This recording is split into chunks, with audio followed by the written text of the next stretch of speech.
కృతజ్ఞతాస్తుతులు చెల్లించుచు ఆయన పాదముల యొద్ద సాగిలపడెను, వాడు సమరయుడు. The Bible tells us that 10 lepers came to Jesus. Bible ఉంటుంది 10 మంది కుష్ఠరోగులు యేసు దగ్గరికి వచ్చారు. For a few minutes, let's imagine the situation that these 10 men were in. కొన్ని నిమిషాలు ఈ యొక్క 10 మంది ఉన్నటువంటి సందర్భం ఏమిటో ఒకసారి ఆలోచిద్దాము. They were lepers. వారు కుష్ఠరోగులు. Medically, they had no help. వైద్యపరంగా ఎటువంటి సహాయం లేని వారు. Their sickness restricted their movement. వారి అనారోగ్యం వారిని ఎక్కడికి కదలకుండా చేసింది. And because it was a contagious disease, the Jewish law considered it unclean. అది అంటువ్యాధి కాబట్టి యూదుల సంస్కృతి ప్రకారం అది అపవిత్రులుగా వారిని భావించేవారు. Means they couldn't live with their family or with their friends, or they couldn't live within their own house. అంటే వారి కుటుంబంతోను వారి యొక్క స్నేహితులతోను వారి యొక్క బంధుమిత్రులతో కలిసి బ్రతకలేని పరిస్థితి. In fact, in those days, if anybody was a leper, they had to be outside the city or outside the town or the village in their case. ఆ రోజుల్లో వారి యొక్క కుష్ఠరోగులు ఎవరికి కుష్ఠవ్యాధి ఎవరికైనా వచ్చినట్లయితే వారు పట్టణానికి వెలుపల జీవించాలి. Nobody would give them any kind of employment if they had to work hard and earn for themselves. వారు ఎంత కష్టపడి పని చేయాలనుకున్నా కూడా ఎవరు వారికి ఉద్యోగం ఇవ్వలేరు. The only way for them to survive was by being dependent on the mercy of people around them. వారు బ్రతకే ఒకే ఒక విధానం ఏమిటంటే ప్రజల కనికరం మీద ఆధారపడుతూ. You know, we don't have such experiences today, but when you consider a person who was leprous or who was suffering with leprosy in those days, the world would look at them as somebody who had done something seriously wrong in the sight of God. ఈ రోజుల్లో అటువంటి పరిస్థితులు మనం చూడం, కానీ ఆ రోజుల్లో ఎవరికైనా కుష్ఠ వ్యాధి వచ్చింది అంటే వారు ఏదో దేవుని దృష్టిలో తప్పు చేశారు కాబట్టి ఆ వ్యాధి వచ్చింది అనే భావన ఉండేది. Not many would have compassion towards such people. అటువంటి ప్రజల పట్ల ఎవరు కూడా కనికరం చూపేవారు Not కాదు. many would come forward to help such people. అటువంటి వారి సహాయం చేయడానికి ఎవరు ముందు వచ్చేవారు కాదు. So imagine the situation that these guys were in. ఈ వ్యక్తులు ఉన్న పరిస్థితి ఒకసారి ఊహించండి. Nobody to help them, సహాయం చేయడానికి ఎవరు లేరు, no medical help. వైద్య సహాయం లేదు. Anybody that was suffering with leprosy in those days was bound to die. ఆ రోజుల్లో కుష్ఠ వ్యాధి వచ్చిన ఎవరైనా కూడా ఖచ్చితంగా మరణించి తీరాల్సిందే. They knew that they didn't have much time. వారికి ఎక్కువ సమయం లేదని వారికి తెలుసు కూడా. And that's when they came to Jesus and cried out to him and said, Lord, have mercy on us. అప్పుడు వారు యేసు దగ్గరికి వచ్చి దేవా మమ్మల్ని కనికరించమని You మొరపెట్టారు. know, I began to think about this. దీని గురించి ఒకసారి ఆలోచించాను నేను. There's a lot common between leprosy and life. కుష్ఠరోగులకు జీవితానికి ఒక సాధారణమైన విషయం ఉంటున్నది. Both consume you. ఇవి రెండు కూడా మినల్ని మింగివేస్తుంటాయి. Leprosy consumes you, and sometimes the situations and circumstances that we go through in life consume us. కుష్ఠ వ్యాధి మింగివేస్తుంటుంది, అదే రీతిగా జీవితంలో మనం ఎదుర్కొనేటువంటి పరిస్థితులు కూడా మింగివేస్తుంటాయి. Is that where you are today? ఈ రోజున మీరు అటువంటి సందర్భంలో ఉన్నారు. Trying to put down fires that have started in your life. మీ జీవితంలో ఏదైతే అగ్ని మంటలు రగిల్చాయో వాటిని You deal with a sickness in the family. While you're dealing with it, suddenly another financial trouble rises up. ఇంట్లో ఒక పరిస్థితిని దాన్ని సర్దుకుంటుండగా మరొక ఆర్థిక ఇబ్బంది రావడము. Have you been surrounded with storms in your life? మీ జీవితంలో తుఫాన్లు చుట్టుముట్టినట్లుగా అనిపిస్తుందా? Where you solve one trouble, and by the time you solve it, another one creeps up. ఒక సమస్యను మరి పరిష్కరించే కొద్దీ మరొక సమస్య పుట్టుకొస్తుంది. While you're trying to deal with this, a storm rises up. దీన్ని చూసుకునే కొద్దీ మరొక తుఫాన్ వస్తుంటుంది. Have you been in such a situation where it seems that life has consumed you? అటువంటి పరిస్థితిలో ఉన్నదా ఏదో జీవితం అంతా మిమ్మల్ని మింగివేస్తున్నట్లుగా అనిపిస్తుందా? Are you in a state right now where you feel tired because of whatever you've been going through? ప్రస్తుతం మీ జీవితంలో ఎదుర్కొంటున్న దాన్ని బట్టి జీవితంలో అలసిన స్థితిలో ఉన్నారా? Anybody understands what I'm trying to tell you today? నేను చెప్పేది అర్థమవుతుందా అండి I'm ఎవరికైనా? sure there are some people here who've been struggling to deal with the troubles that's been creeping up one after the other and have been tired of it. ఖచ్చితంగా కొంతమంది విషయంలో నేను చెప్పగలను, ఒక పరిస్థితి నుంచి ఇంకో పరిస్థితికి వచ్చేసరికి ఇంకోటి తలెత్తుకొస్తుంటున్నది, దాన్ని బట్టి అలసిపోతుంటున్నారు. If you're in such a situation, then I believe it is time to take action. అటువంటి పరిస్థితుల్లో మీరు ఉన్నట్లయితే ఇది పని చేయాల్సిన సమయం అని తెలుసుకోనండి. What am I supposed to do, you might say? మరి నేను ఏం చేయాలని మీరు అడగచ్చు. Listen to me very carefully. చాలా జాగ్రత్తగా వినండి. Do what the lepers did. కుష్ఠ వ్యాధులు కలిగి వారు చేసిన రీతిగా చేయండి. What did I say? నేనేం చెప్పాను? Their disease consumed them. ఆ యొక్క కుష్ఠ వ్యాధి వారిని మింగేస్తుంటున్నది. They were hopeless. నిరీక్షణ లేని They had no way out of the situation. పరిస్థితి నుంచి బయటకు వచ్చే మార్గమే లేదు. Naturally speaking, the only way they could see was death. సహజంగా వారు చూడగలిగింది కేవలం మరణం మాత్రమే. You know, probably they were tired bearing this sickness in their body. బహుశా వారి శరీరంలో అనారోగ్యం కలిగి అలసిపోయారేమో. But what does the Bible say? కానీ బైబిల్ ఏమంటుంది? They took their trouble to Jesus. వారి సమస్యను యేసు దగ్గరికి తీసుకెళ్లారు. So listen to me very carefully. చాలా జాగ్రత్తగా If వినండి. you seem to be consumed by the troubles, the storms, the struggles in life, సమస్యలు జీవితంలో తుఫాన్లు ఇబ్బందులను బట్టి మీరు మింగివేయబడుతున్నట్లుగా అనిపిస్తుందా? you need to realize that it is time to take action. మీరు క్రియ చేయాల్సిన సమయం అని మీరు గమనించాలి. What are we supposed to do? మరి మనం ఏం చేయాలి?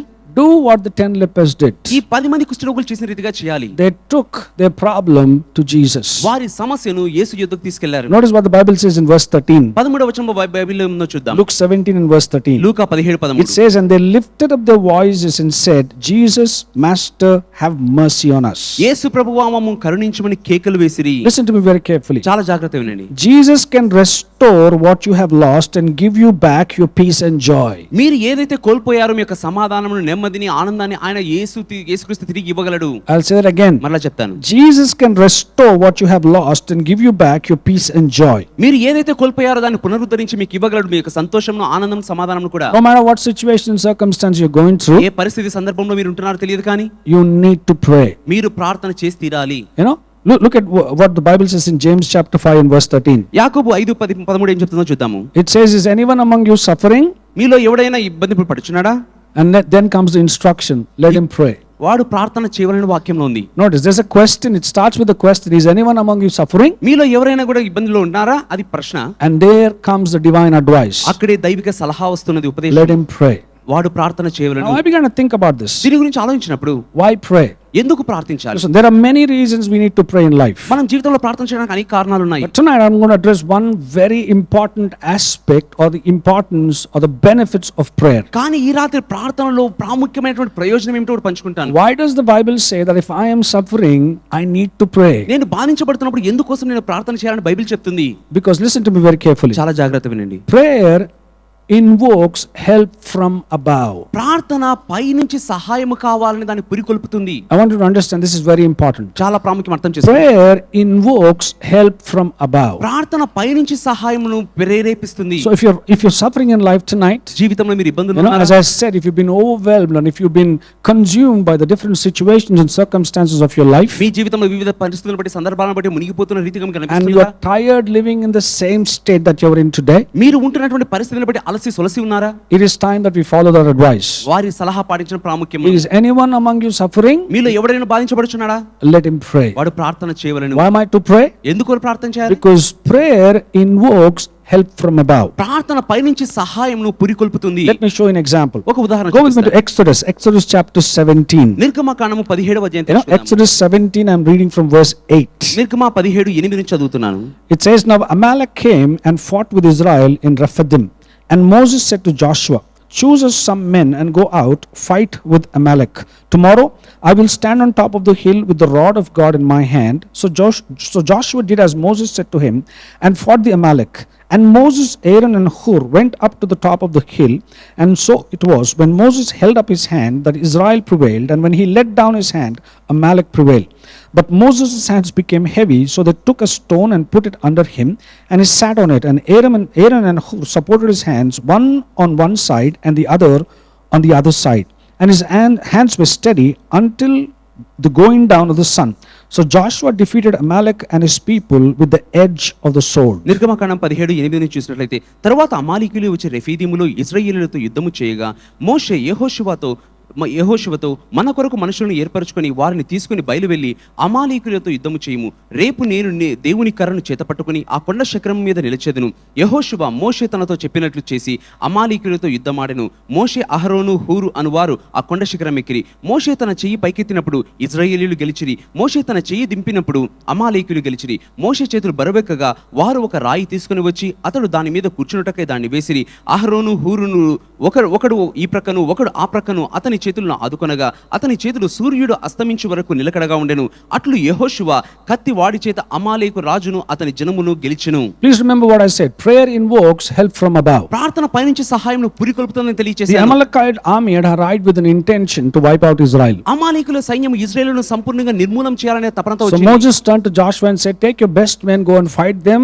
I am going to take 2 men and I'm going to go up the hill. మోషే యెహోషువ వైపు తిరిగి, నీవు కొంతమందిని తీసుకెళ్ళి దానికి పోము, నేను పైకి కొండ మీదకి ఎక్కుతాను, నేను కొంతమంది తీసుకెళ్తానన్నాడు. And he said, I'm going to raise my hands towards heaven and you fight the enemy. నేను ఆకాశం వైపు చేతులు పైకి ఎత్తుంటాను, నువ్వు యుద్ధం పోరాడని అన్నాడు. Notice what happened. ఏమైందో చూడండి. As Moses' hands stretched heavenward, Joshua's troops prevailed. మోషే తన చెయ్యి పైకెత్తినప్పుడు ఇశ్రాయేలీయులు గెలిచారు. But when Moses' arms grew weary and he dropped them by his side, the tide of the battle shifted. మోషే తన చెయ్యి దించినప్పుడు ఆ యుద్ధం మారిపోయి చేతులు మారింది. Joshua's troops were being struck down. యెహోషువ ఈ బృందం వారు ఓడిపోయారు. Again Moses stretched out his hands towards heaven, మరలా మోషే ఆకాశం వైపు చేతులు పైకెత్తగా bringing the matter before the Lord, దేవుని ఎదుట ఆ యొక్క విషయాన్ని తెలియజేస్తుండగా and the momentum of the battle shifted towards Joshua and his men. ఒక్క క్షణంలోనే యెహోషువ తన బృందం వారి పక్షముగా యుద్ధం తిప్పబడ్డది. Then it struck to Moses అప్పుడు మోషేకు అర్థమైంది ఒకటి, that he must he must lift up his arms and keep it stretched towards heaven if Joshua had to win the battle that day. యెహోషువ ఆ రోజు యుద్ధం జయించాలంటే ఖచ్చితంగా తన చేతులు పైకెత్తి అలాగే పైకి And ఉంచాలి. as long as Moses stretched forth his hands towards heaven, heaven intervened, and the Bible says Joshua won the battle that night. మోషే పైకి చేతులు పైకెత్తినంత కాలము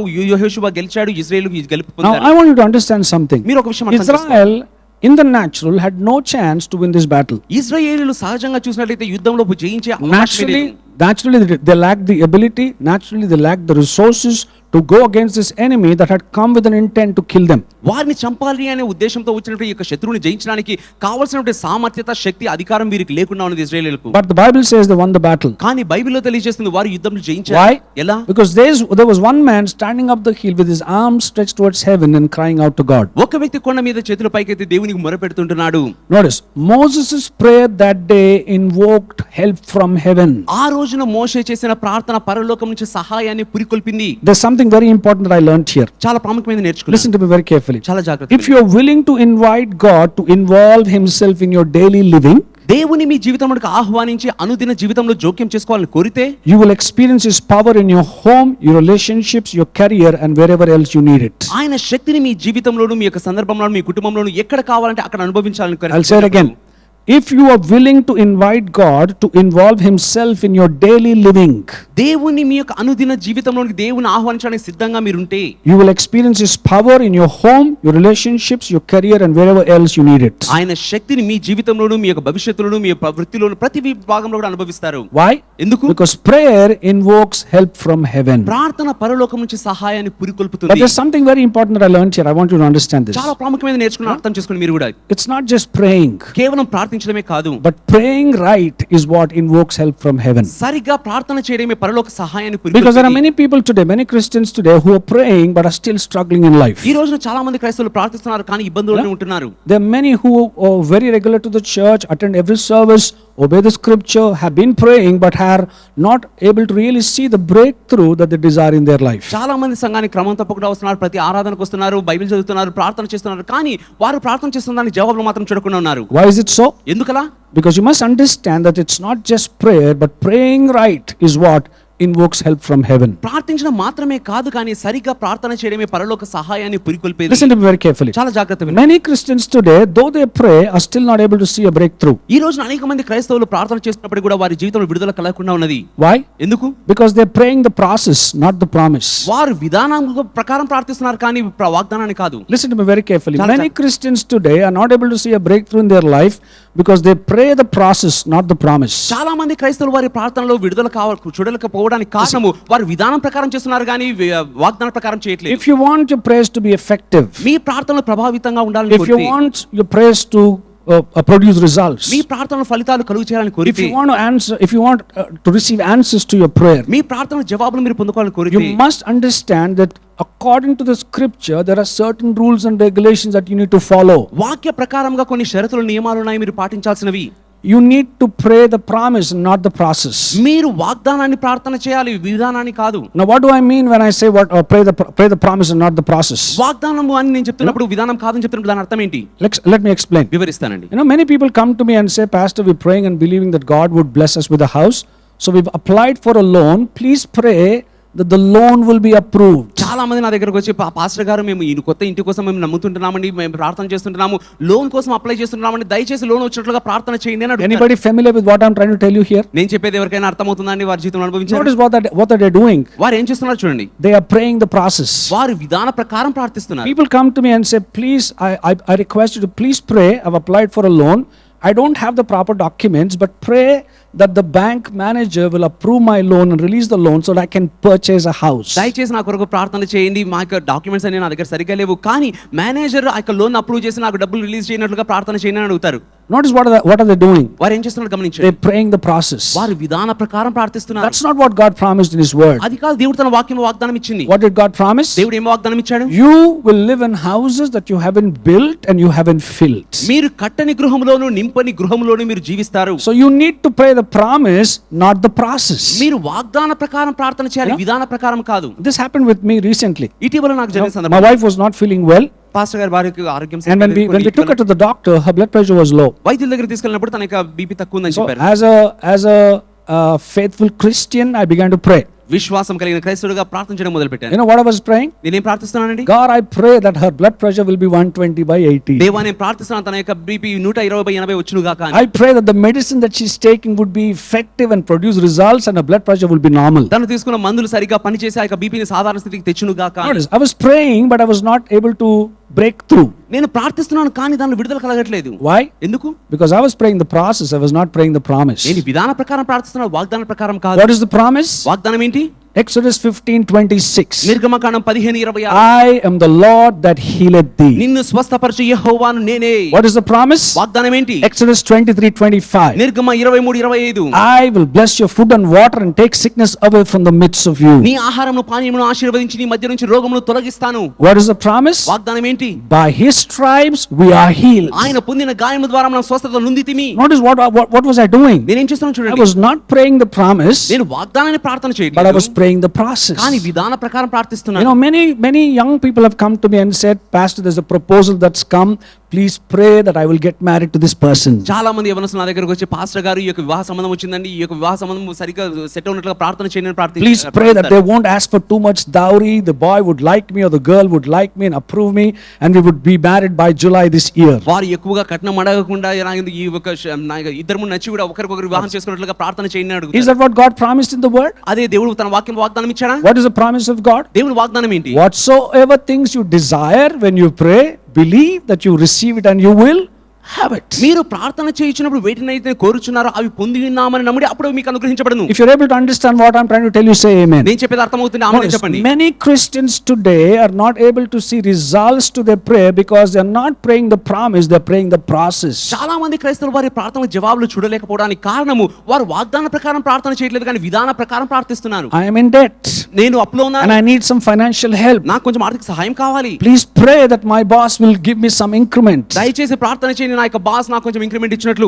I am not able to pay my bills. నా బిల్లులు కట్టలేకపోతున్నాను. Please pray that my house owner will give me some more time to pay the rent. ఆ యొక్క అద్దె కట్టడానికి మా యొక్క ఇంటి యజమాని ఇంకొంచెం సమయం ఇచ్చినట్లు That's ప్రార్థన not what చేయండి. God promised in his word. అది కాదు దేవుడు తన వాక్యం వాగ్దానం ఇచ్చింది. What did God promise? దేవుడు వాగ్దానం ఇచ్చింది ఏంటి?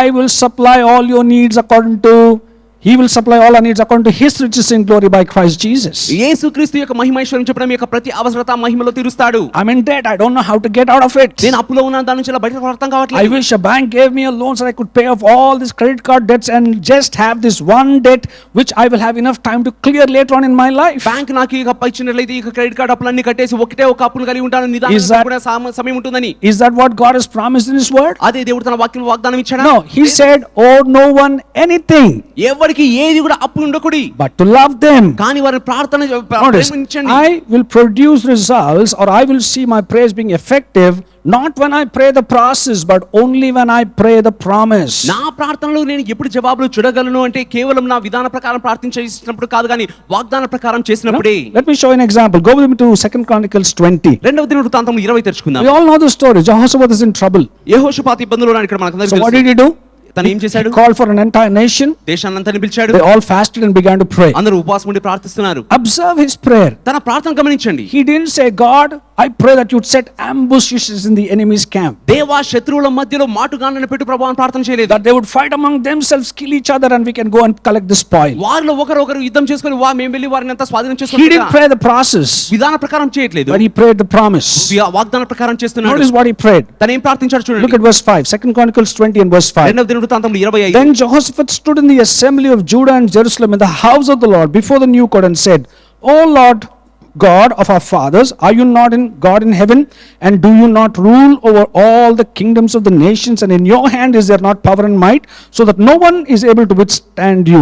యెహోషాపాతు యెహోవా మందిరంలో కొత్త శాల ఎదుట సమాజముగా కూడి యూదా యెరూషలేము జనుల మధ్య నిలువబడి, మా పితరుల దేవా యెహోవా, నీవు ఆకాశమందు దేవుడవై ఉన్నావు, అన్యజనులకు రాజ్యములను ఏలువాడవు నీవే, నీవు బాహుబలము గలవాడవు, పరాక్రమం గలవాడవు, నిన్ను ఎదురించుటకు ఎవరికి బలము చాలదు. Notice how he began his prayer. తను ఎలా ప్రార్థన He మొదలు began his పెట్టాడు? prayer by praising and honoring God. దేవుని ఘనపరుస్తూ స్తుతిస్తూ తన He ప్రార్థన said, మొదలు "You are పెట్టాడు. God in heaven and on earth. పరలోకమందును భూమి యందును నీవే దేవుడు, You are all powerful. నీవు సర్వశక్తిమంతుడవు, Nobody can withstand you. ఎవరు నీ ఎదుట నిలువలేరు దేవా, Nothing is impossible to you." మీకు అసాధ్యమైనది ఏది లేదు దేవా. Okay, look at verse 7. 7వ వచనం "Are చూడండి. you not our God who drove out the inhabitants of this land before your people Israel and gave it to the descendants of Abraham your friend forever?"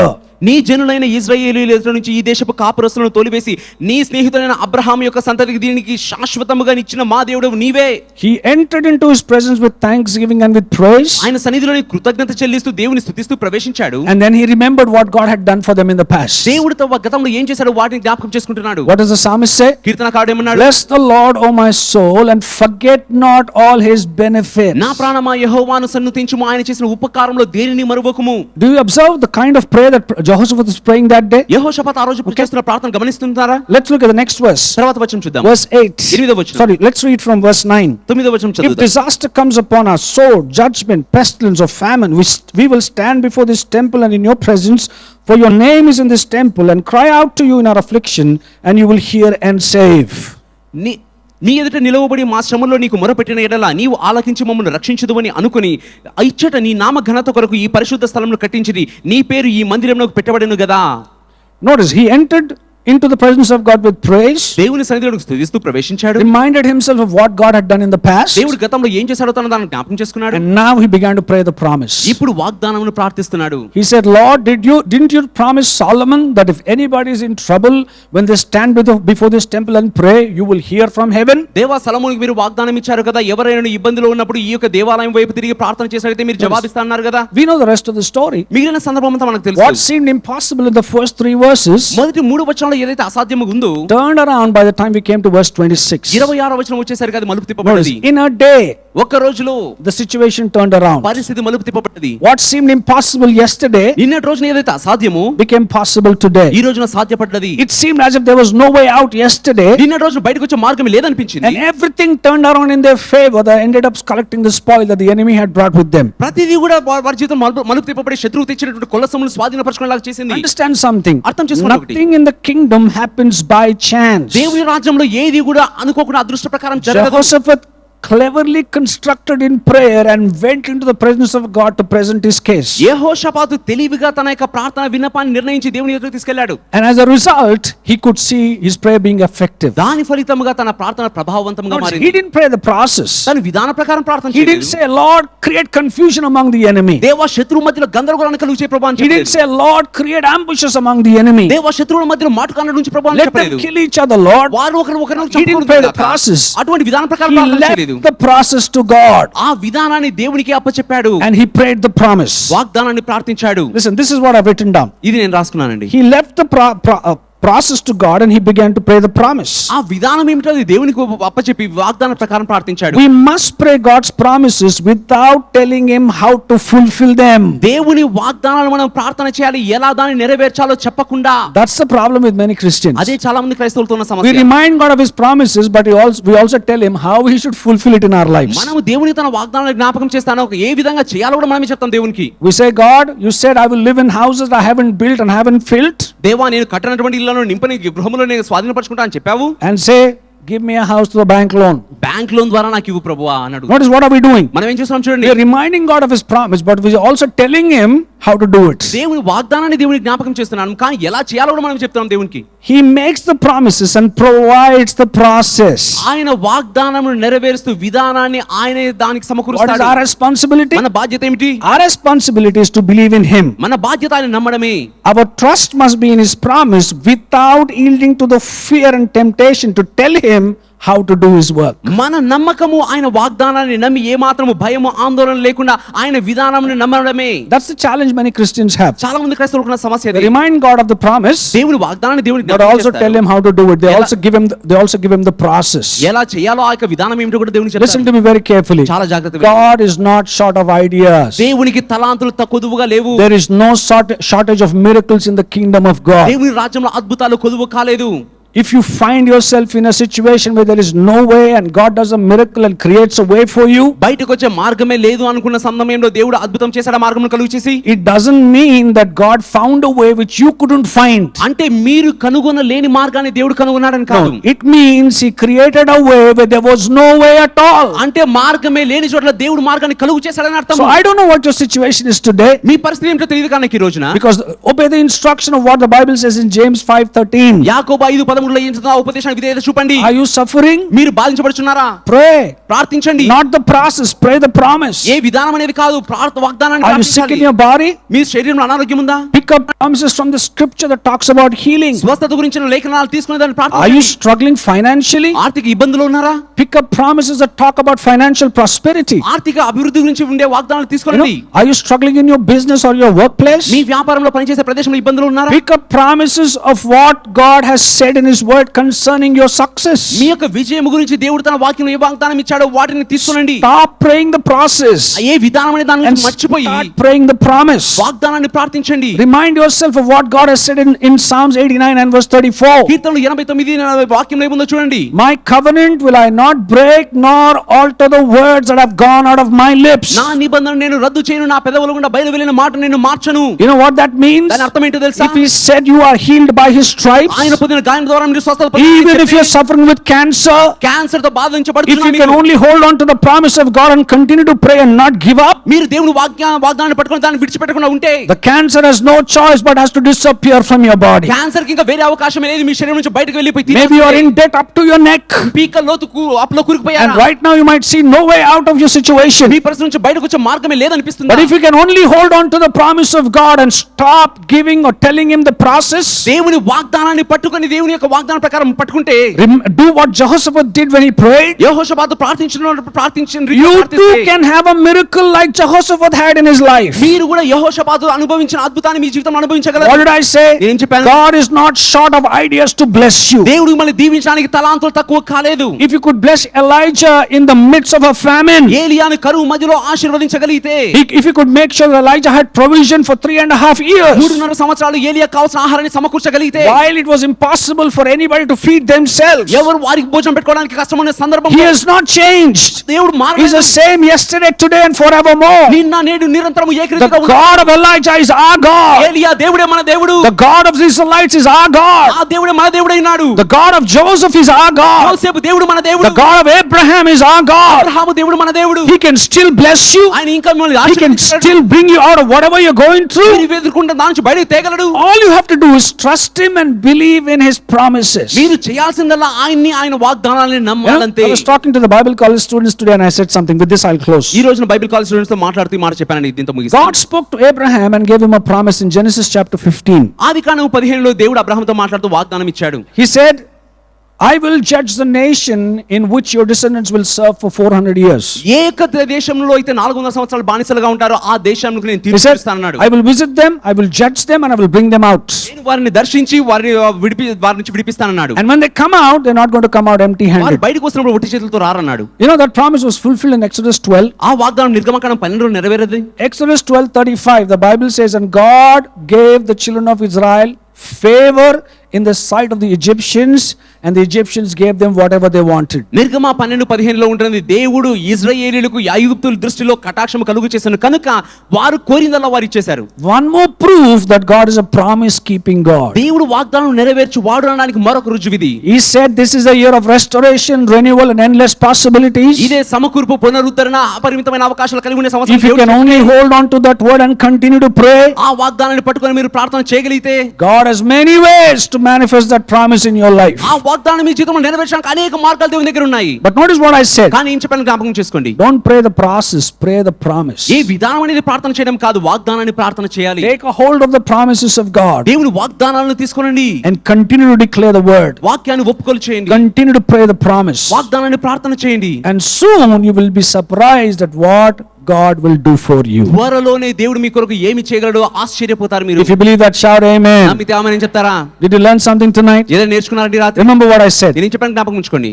Don't pray the process, pray the promise. ఏ విధానం అనేది కాదు ప్రార్థన చేయాల్సింది, వాగ్దానం ప్రార్థన చేయాలి. Check your prayer life right now. మీ ప్రార్థన జీవితాన్ని పరిశీలించుకోండి. What have you been praying? దేని గురించి ప్రార్థిస్తున్నావు? Have you been praying the promise, or have you been telling God through the means of prayer as to what He has to do for you? వాగ్దానం ప్రార్థిస్తున్నావా లేదా ప్రార్థన అనే విధానము ద్వారా దేవుడు ఎలా కార్యము చేయాలో ఆ విధానాన్ని చెప్తున్నావా దేవునికి? No. Pick up the promise and begin to pray the promise. లేదండి, వాగ్దానాన్ని తీసుకొని ఆ వాగ్దానం And ప్రార్థించండి. soon you will see a breakthrough miracle in your life. త్వరలోనే మీ జీవితంలో విడుదల అద్భుతాన్ని అనుభవిస్తారు. Amen. ఆమేన్. Shout hallelujah somebody. హల్లెలూయా అని చెప్దామా? Thank you Jesus. హల్లెలూయా.